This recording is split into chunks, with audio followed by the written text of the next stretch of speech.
Thought I would share with my friends here that interesting thought about the emotion love and how I learned about it.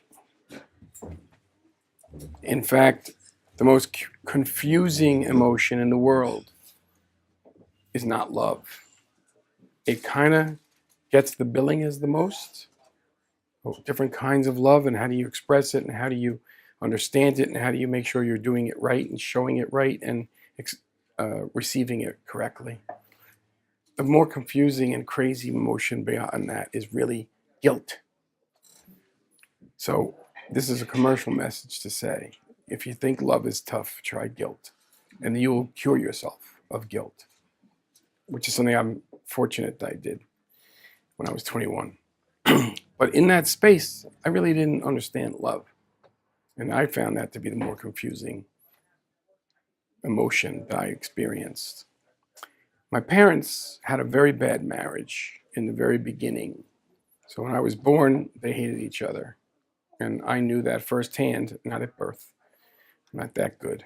But at the age of 2 and 3, I recall certain experiences that I had that were very volatile and very scary and very filled with anger. And I learned these things by watching and being part of the seriousness and the criticality of the way my parents were acting. I was in the middle of it.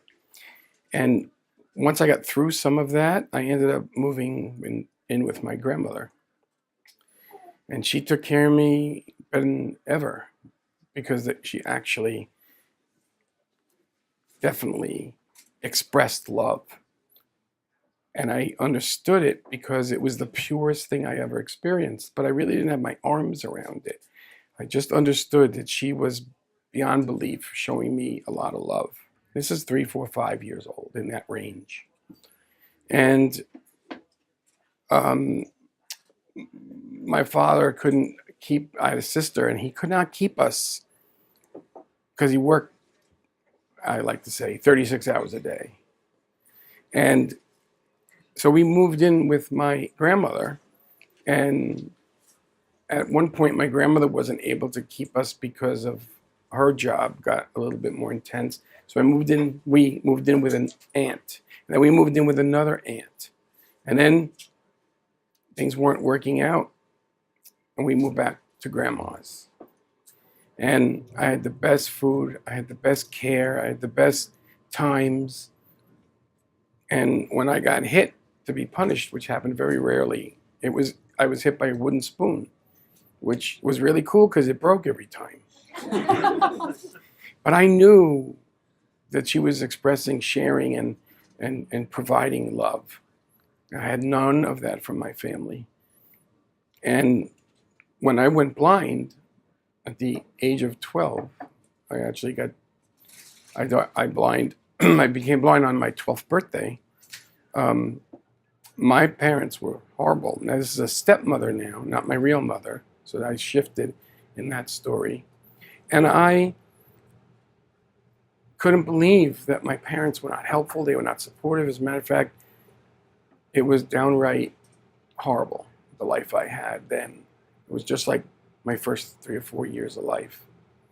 And I didn't want to be there anymore. They weren't supporting me. They didn't care. And I got the opportunity to see my grandmother, and I asked her if I could come back.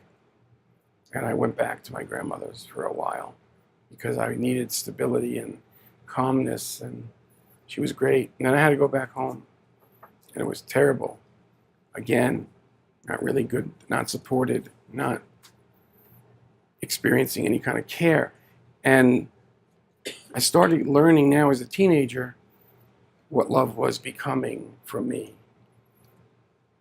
And it went on for until she passed away when I was 25. And I realized that she was the greatest love I ever had. Because it wasn't a romantic love per se, of course, but it was a beautiful, deep, caring love that the definition I call unconditional love. That was the only time I ever experienced unconditional love. Even dogs, who people say give unconditional love, they have conditions. They wanted food twice a day, and they went outside 6 times a day. But in fact, my grandmother wanted nothing, absolutely nothing. All she wanted was to continue to show me love and support. And I know I'm running close to my time, but I want to end this by sharing that the day after I went blind, and it was the most horrible day of my life until I got divorced. But that's another story. I went to my grandmother's apartment the second day after I was blind, and she said, "Michael, do you know how to cook? Do you know how to cut an onion? Do you know how?" And I said, "No." And she said, "Michael, I'm going to teach you how to cook and clean. I'm going to do it today.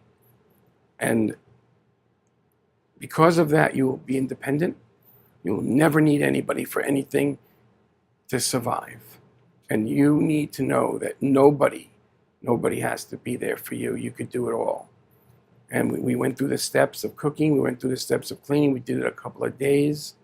And the greatest thing I learned about love and expressed to me the love that my grandmother taught me, and it was the greatest love I've ever had, is we cut onions and garlic. We poured a little olive oil in the pan. We heated up the garlic and the onion. And my grandmother said, "Okay, now what would you like to eat?" I said, "Well, you're cooking that. What are we going to do with that?" She said, "Michael, when you cook, you cut up onions, garlic, a little olive oil, you put it on the stove at a medium heat, and then you decide what you're going to eat, because you need that to start. Anything you eat starts with that." And I still cook that way because it reminds me of the greatest love I ever had. Thank you.